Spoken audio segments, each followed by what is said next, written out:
Jai, all glories to His Divine Grace, Srila A.C. Bhaktivedanta Swami Srila Prabhupada, our saving Acharya, our Guru, our Yuga Acharya, our Jagat Guru, our saving our Father.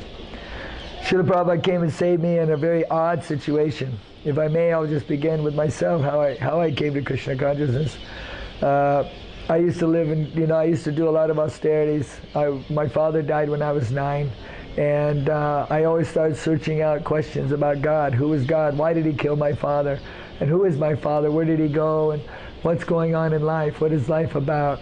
And at the age of 15, I ran into these boys who were living in a cave and naked in the desert. And they were chanting Om, and they had glassy eyes, so watery, so blissful. Could look at a crack in a rock and be ecstatic about it for like hours, how great God is, you know. So when I saw these people like this, I immediately was very attracted to it. I wanted to be, because they're 17, I'm 15. They were like only a couple years older than me.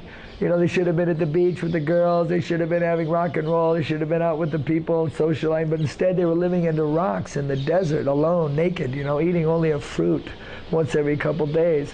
So I was amazed by that, you know. And ever since I was 9 years old, I would ask anybody who I thought was important what those two famous questions, who was my father and where did he go? Because when my mother showed me the dead body, she said that he's not there. And at 9 years old, I could not understand that. I said, well, if he's not there, then, you know, where did he go? And I don't know. Well, who is he then if that's not him? He said, I don't know. So all my life I was asking these questions. So at 15, I became a vegetarian with these boys. They showed me that eating meat was not good. They said, we don't eat anything that has a face on it. I was so overwhelmed by that concept that I immediately accepted, and I became vegetarian at 15. So they kept telling me, so I asked them, who is my father and where did he go? And he said, you just chant this Om. And this is way back, this is in 68, 69. This is before any books from India was coming. You know, these boys happened to know something. So I would do this. And because I also thought that there was a war, I wanted to be self-sufficient in any condition of life. So that was in the desert at the age of 15, my 10th year of school. Then I went to school. In my 11th year, I went to... Desert? Huh? Which desert? The Mojave Desert outside of Los Angeles in California. Then the next year I went to the top of the Rocky Mountains, you know, and I lived there in a cave. And I started chanting this Om for 3 months. And I'd eat the algae off of the rocks and mushrooms and berries, whatever I could find, and did that. And then in the 12th year, it was the Vietnam War. And everybody I knew was getting killed. They were going to Vietnam, they were coming back in boxes. And so I wasn't, you know, I'm a vegetarian, I couldn't kill nobody, I couldn't aim a gun at somebody, you know. So I took off and I hopped on a freight train and I went across the United States, 2,000 miles from California to Missouri, in the middle of America.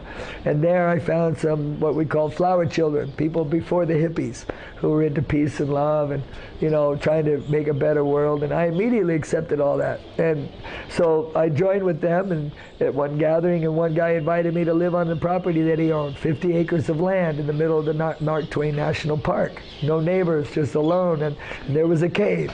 So I started chanting Om, and I lived that way for 9 months. No clothes, eating only what was available. And then that time, after the 9th month, it was October, these 4 Hare Krishnas came.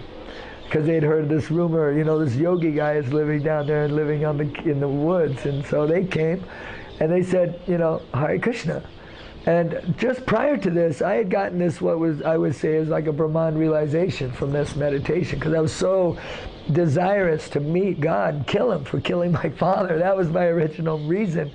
But by doing those austerities, you know, there was a lot coming. Without knowing, I would build fires, you know, in the summer, in the hot sun, you know, and stand in front of that fire and chant Om, you know, because I wanted God. I wanted to see God. I wanted to know the truth, you know. And in the cold time, I would put a rock in my lap and sit in water up to my nose, you know, until I was blue, cold, frozen cold. I couldn't even get out of the water, just wanting realization. And then one day, I grabbed some grass, and then there was a stick and some ants and different things. And I looked upon the forest, and I saw that the trees was the grass. And that fallen log, that tree log, the fallen was that stick, and the deer and the squirrels running, those are the ants. And then all of a sudden I had this incredible realization of this divine consciousness that pervaded all things. divided into form, color, shape, size, smell, all these things. But it was all divinely one energy, one consciousness. So at this point, many people were coming to see me, Christians, philosophers, yogis, different people. And my philosophy was that it's all one, it's okay. Whatever you're into, I'm into it also. Hallelujah, brother, God bless you, sure, no problem. So they would come as friends, they'd leave as friends, and everything was good, and then I'd go back to my chanting Om. And then these 4 devotees came, and they said, Hare Krishna. And I thought, wow, what is this? Hare Krishna, okay, Hare Krishna.